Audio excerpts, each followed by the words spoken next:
Pinili din mo. Ano doon akong kagalingan kung okay pa ako ang pagtuon. So, kanin sa inyo.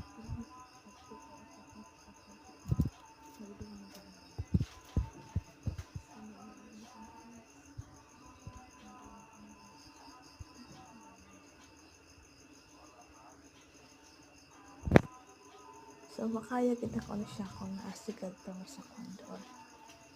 So,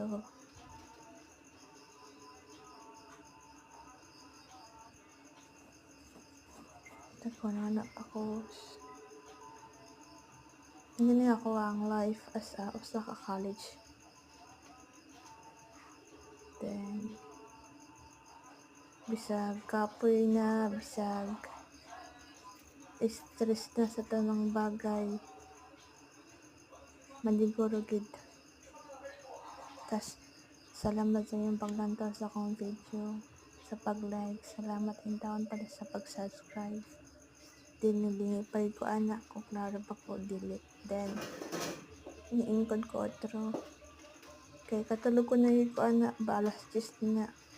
So, kaning dapita is nakodra sa muang unang boarding house. Ako pang ginano kung nakaan ba kay gikapon na ikod sila. So, we comment.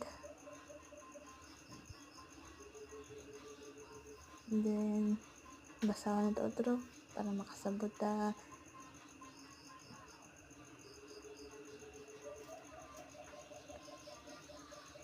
Ato nang gikos itong kamod kung mamimulay ba na to.